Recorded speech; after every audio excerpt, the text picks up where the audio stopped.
Hi everybody, it's Taigu, it's Treeleaf, and today I would like to say a few words about the true nature of the teacher and the true nature of the teachings.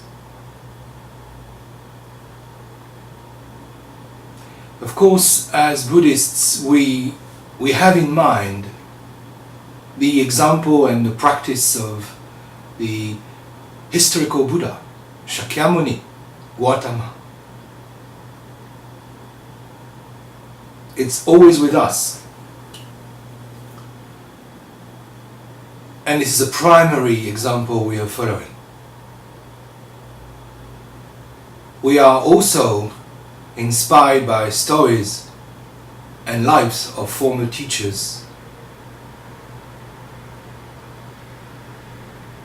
For instance, I am very touched by Ryokan. I am very touched by Nagarjuna. So reading their texts, hearing about them, is a way to connect to a form of teaching. In the past, a long time ago, in the time of Dogen Kaizen, there was another way was to actually be in touch with teachers through dreams or visions.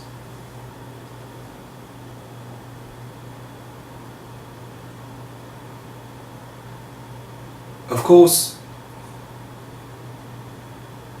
this is a good way, but actually the teacher should be flesh and blood, should be real.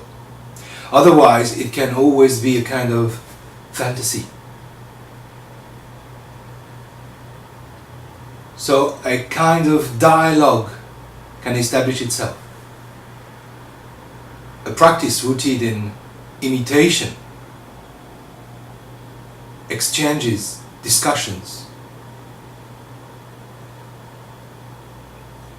The teacher and the student form a partnership in which the teacher, very much like a referee, and I think the picture, the metaphor is great there, is a person that actually guides, advises, because somehow he's done part of that trip. He has experience.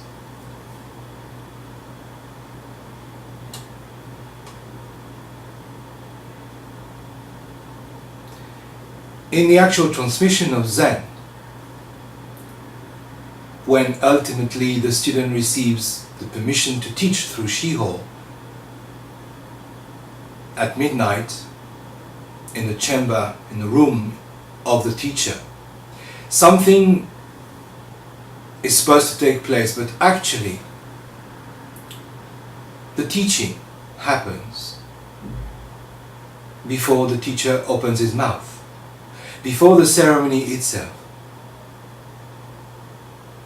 The Shiho is already received.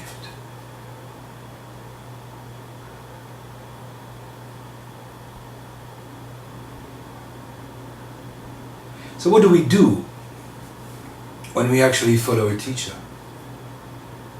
Do we follow a guy who is dressed in rags, robes, or plays guitar, or whatever, is big, small, Asian, Western? I think the main point is that we are not following a particular person for the person. We are following what the teacher follows. Otherwise we are misguided. So what's important, it's not the specificity of the teacher in terms of differences or how he dresses and what he does or doesn't. It's actually what his heart, what his bodaishi is just surrendering to.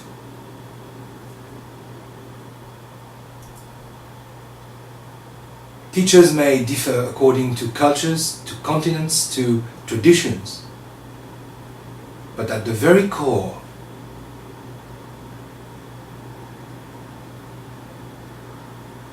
at the very, very core, they all point at the same thing.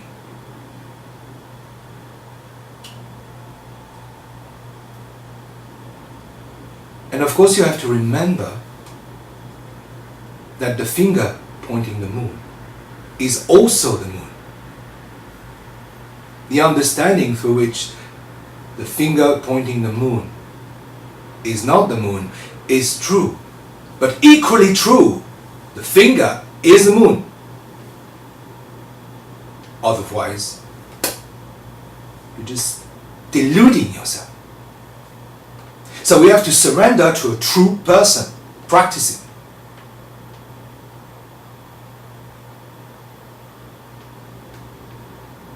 But not totally surrender like we would surrender to an authority, a principle that has power on us.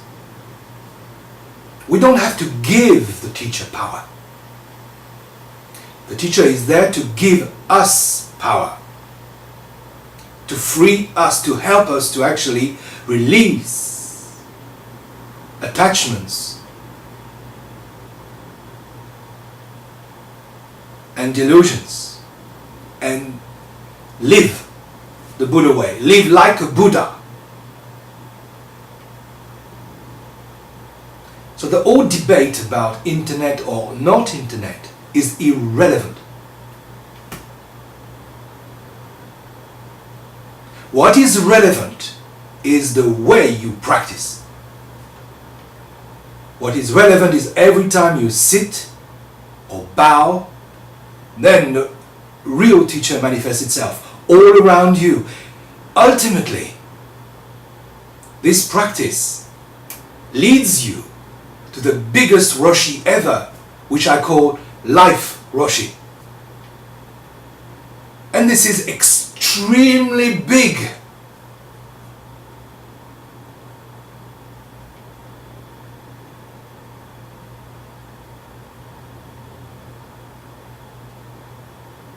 You get up, Life Roshi. You go to work, Life Roshi. You struggle, struggle exists. They just take place. It's part of life. Life Roshi. You're happy? Life Roshi. You're sad? Life Roshi. Every experience becomes teaching, teacher. So in many, many ways, although I do not have my teacher by my side, and I left my teacher behind, I am surrounded by teachers every day.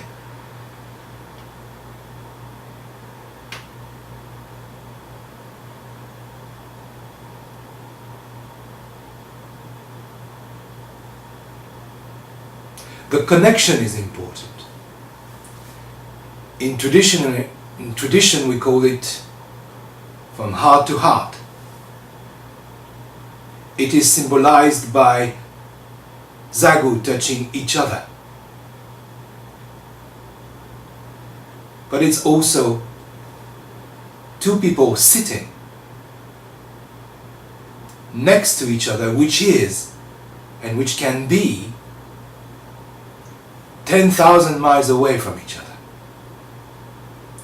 When you really sit fully, utterly, you sit with everything and everything sits with you.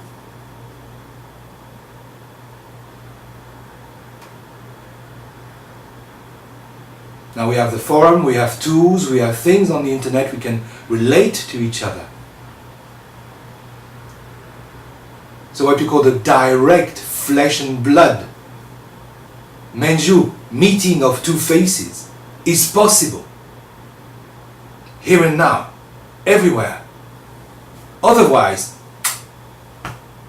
it's not a joke. And it's not a joke, it's a reality.